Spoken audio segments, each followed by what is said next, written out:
HBCU Game Days talks with Florida's HBCU presidents takes us to Jacksonville to talk with Dr. Zachary Faison Jr., president of Edward Waters University. Since this interview, there has been a major development at Edward Waters, which we clearly predicted would come to fruition. The Tigers were granted full NCAA Division II status on July 11, 2024, making it the only Division II HBCU in the state of Florida. Congratulations to the Tiger Nation.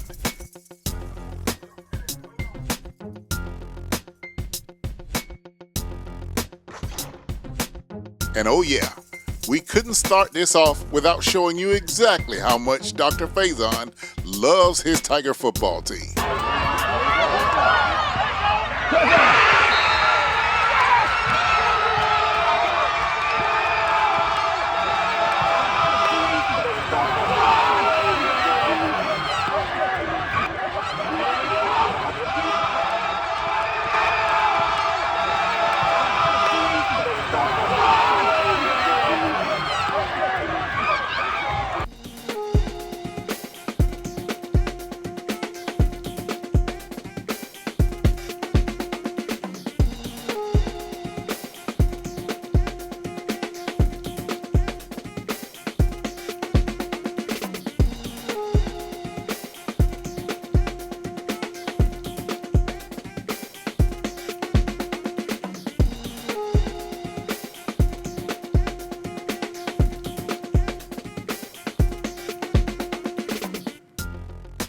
HBCU Game Day, and our third stop on our Florida tour takes us to Duuuval. We are here with the president and chief executive officer of Edward Waters, now University. You know, he is the first president of Edward Waters University. Well, he's the 30th, really, but he's the first one that can claim to be the president of Edward Waters University. Dr. Zachary Faison. Dr. Faison, how you doing today? I'm doing wonderful, Glad to have you back here in Duuuval at Florida's destination institution of emerging eminence at Florida's first HBCU, Edward Waters University. So it's good to see you. Man, now, when I travel, there are some campuses when I come to, I'm very welcome. Now, I'm not treated as bad at Bethune as people think. They take care of me. But when I come to Edward Waters, I feel like the carpet's rolled out between you and Joshua Jackson and all your staff and everybody. And Toriano is always glad to see me. And absolutely. Of course, my good old friend Brian Jenkins. That's right. And it's great to be here at Edward Waters University. You know, if I say Edward Waters College, please don't hold it against me. We won't. We know it's taken. After 158 years, it takes some time to get to that. Get used to that new nomenclature. So it's okay. You have my forgiveness. So when I first met you a couple of years ago, let's just start there. The first thing that you did was, well, not the first thing you did, but as far as what brought your attention to HBCU Game Day, was moving Edward Waters up from NAIA to Division II into the SIAC. Right. Just talk about why was that so important for you as president? Well, like you mentioned, Vaughn, when we came to the institution back in 2018, we kind of really began to kind of chart our pathway forward comprehensively as an institution, right? And from our perspective and conversations with our board and community, we felt that we really had a potential niche in really utilizing athletics to grow the brand of our institution, to increase enrollment, using those revenues to then be able to help us to launch additional academic programs and really just grow the overall breadth and depth of the institution. And so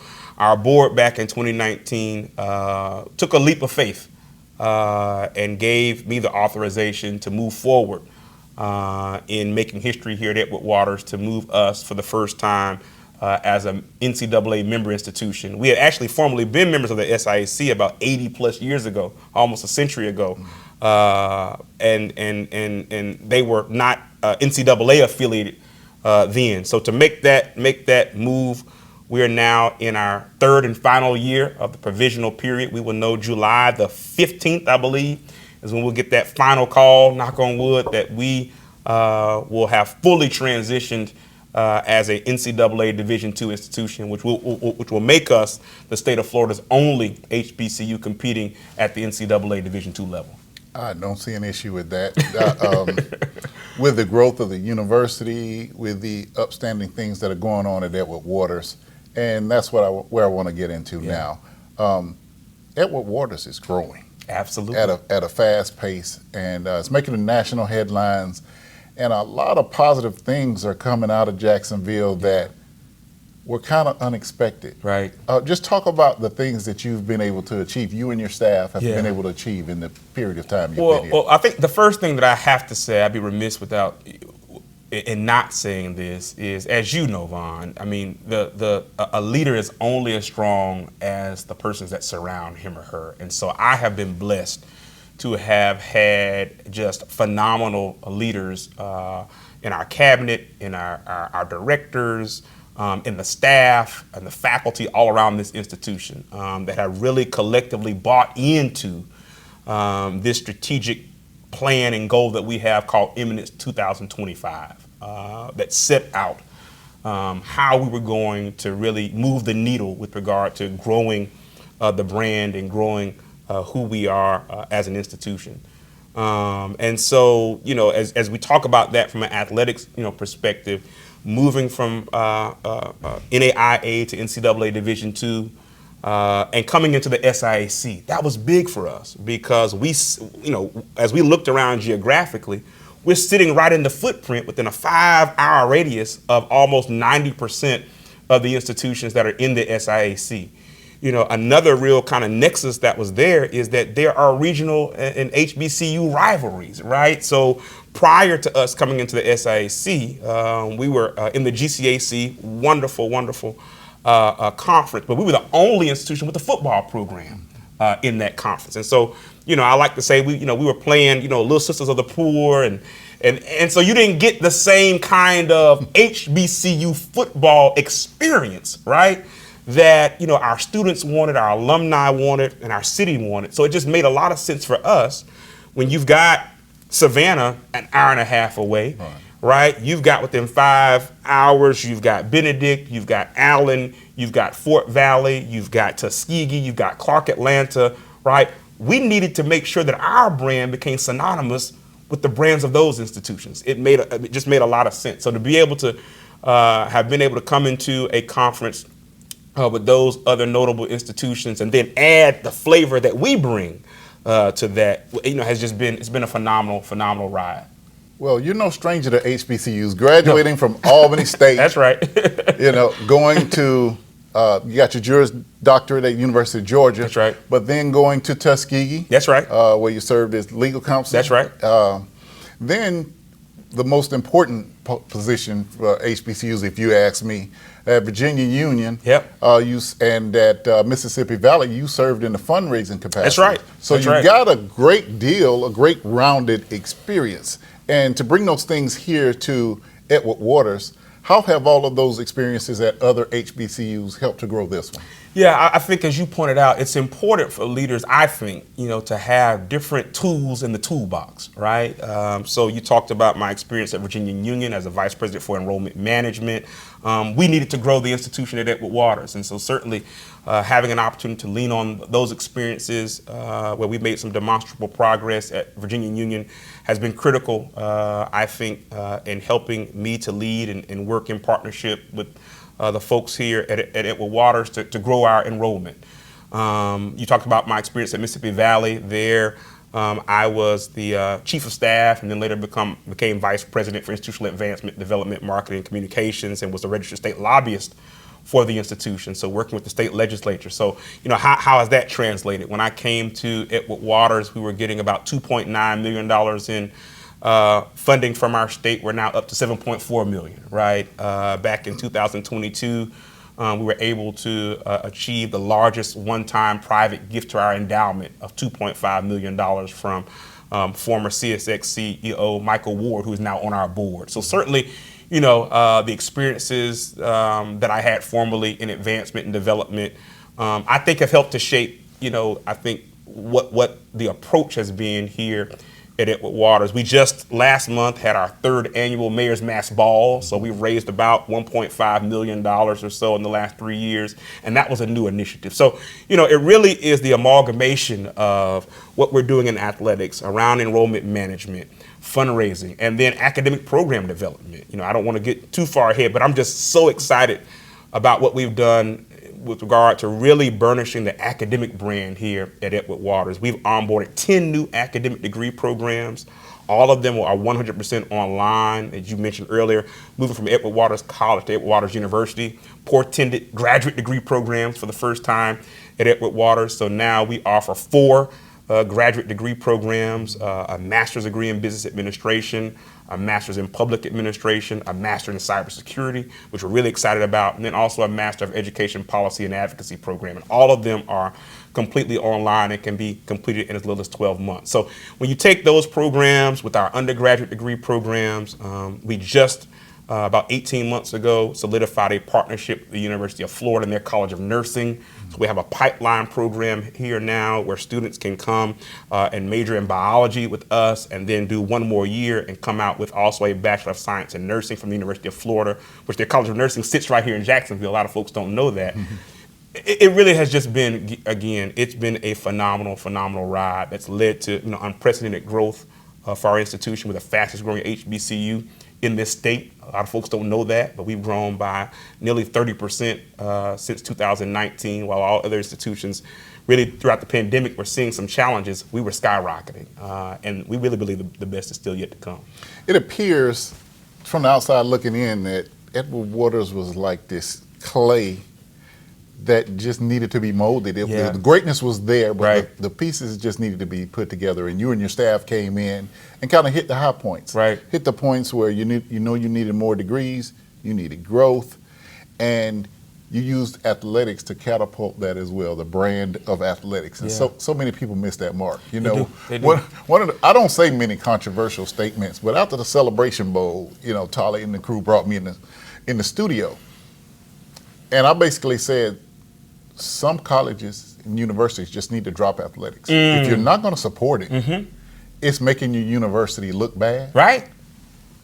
The same way that you can use, and you and smart schools are using athletics to enhance the brand of the university. That's right. If you don't pay it attention, it can actually bring your brand down because you're seen as losers. You're sullying it. And so, to that point, you know, we believe here at Edward Waters that in many respects, athletics is the proverbial front porch to our institution.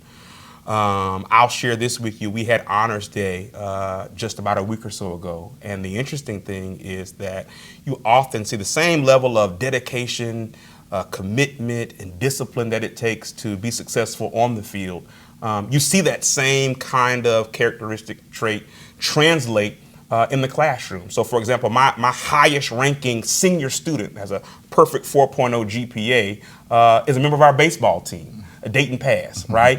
And so what we're seeing is that it's not a mutually exclusive kind of thing.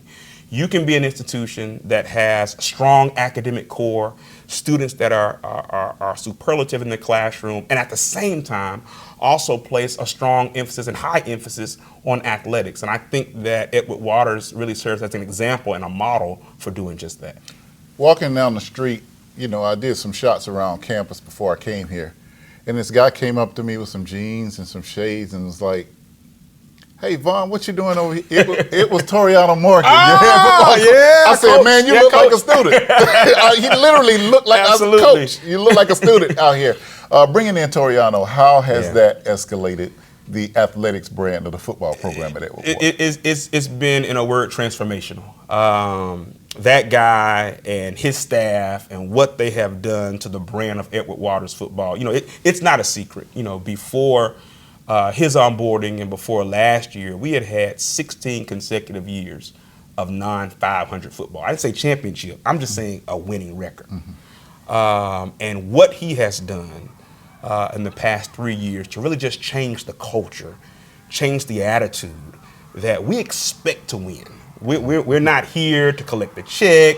We're not here just to compete. We expect to win championships.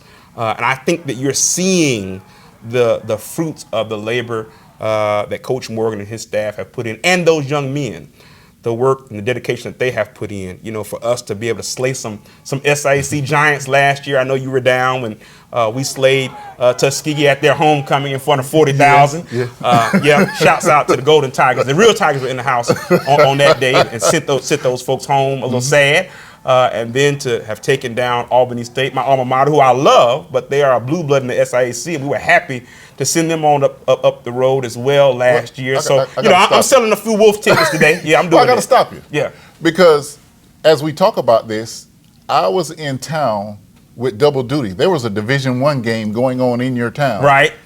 That I was about to fall asleep at. And we come up on Edward Waters campus. Fortunately, I saw somebody I knew that gave me a good parking spot because there was nothing close.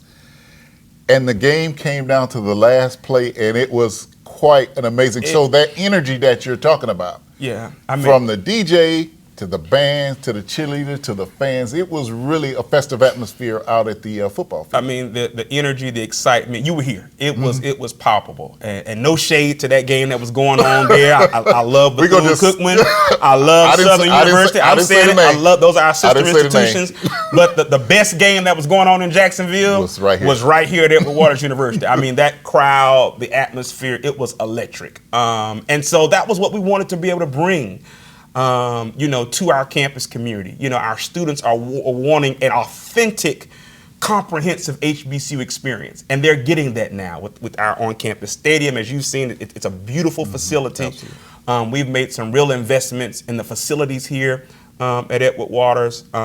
We've made some investments in terms of making sure we didn't just want to come to the SIAC to say that we're there. We want to compete. So in our first year competing globally last year, we brought home SIAC championships in softball, in volleyball. We're on the trajectory in some of our other sports as well. So again, we didn't arrive just to be here. We're here to take some names and kick some butt. So we're excited about the future.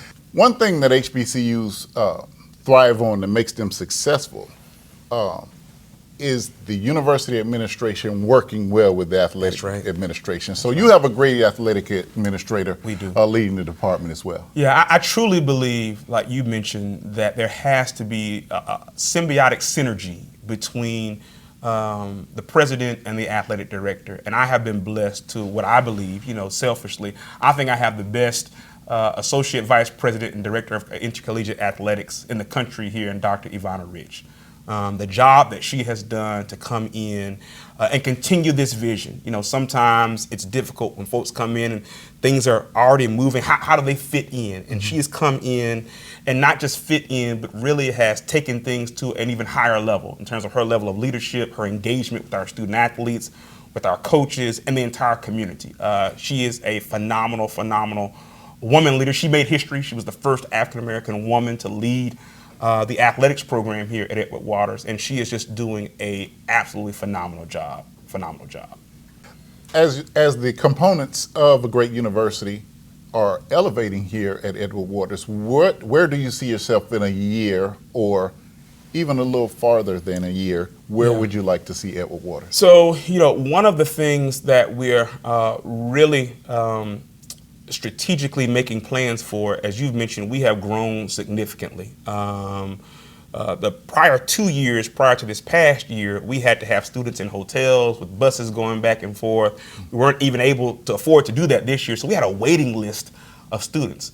So one of the things that we are endeavoring to do now is to build a new 300 to 400 bed residential facility on our campus. It'd be the first one that we've built from the ground up in 40 plus years. And so we're needing to really do some upgrading of our facilities on the campus. Some of the work for that, in some other areas is ongoing. Of course, students always want to know, where am I going to live, where am I going to eat, and where am I going to play? So we're really excited about the fact that in September, we will be doing a ribbon cutting on a multi-million-dollar brand new dining facility on our campus that's going to be state-of-the-art. I'm going to give you this scoop here. I had not shared this with anybody, but I'm going to do this because Vaughn Wilson and HBCU Game Day but Magic Johnson will be here on the Edward Waters campus on September the 9th to debut and open to do a ribbon cutting on the multi-million-dollar new student dining facility here at Edward Waters. We did a partnership with Sodexo Magic, and so we're excited about that. We're looking for continued academic programmatic growth. We want to strengthen. We've onboarded a number of programs just in the last 5 years. I think our focus is going to be really to strengthen those programs, to increase our enrollment in those programs. We're also excited about, athletics. We're coming for the SIC championship in football. We're coming for it. Our baseball program, our softball program, volleyball. We just this year added women's tennis. We added a tennis program in the first time in the history of the institution. We've got some of the most beautiful brand new tennis courts as a part of our tennis center that's here on campus. Women's and men's basketball. Again, Edward Waters is here, and we have announced our presence on the NCAA Division II and SIC stage. And so, again, the best is yet to come. We're just scratching the surface of what it is that we think the future portends for our institution. And for us, it's always great to see HBCUs elevating because they serve a unique purpose. Yeah. No two ways about it. HBCUs are a safe place for our people. That's right. It's a nurturing place. It's a place where you meet lifelong friends, and if you can expand your career and start your career at an HBCU, which has started so many, and the names, the list is long. That's right. Of those greats that have come from HBCUs. As we're sitting here overlooking a beautiful court and the brand new Jumbotron. I mean, you got to see it. I hope you're going to be able to get some footage. We will. We're going to show go the down investment there. because we're not bragging, but next to maybe the facility that my good friend at Virginia State, Dr. Abdullah, owns, I really think that our arena is the best HBCU arena in all of Division II. Well, right? You heard it right here. I mean, it is the most unique. We're sitting in this beautiful box. I don't know how many institutions at the D-II level at HBCU have this kind of, suites, boxes, wonderful floor. This is a Power 5 box. This is the place to be. This is a Power 5 level box, I promise you. All right, so that wraps it up here from Duuuval. We're in Jacksonville. Our third stop on the HBCU Presidents of Florida Tour, HBCU Game Day, with one of the most exciting presidents. I love coming to Jacksonville. He always takes care of me when I'm here. I felt like a VIP when I got here. It looked like the whole staff was making sure I was taken care of. So we thank you for that, Dr. Zachary Faison. Our third stop on HBCU Game Day's tour of Florida's HBCU presidents.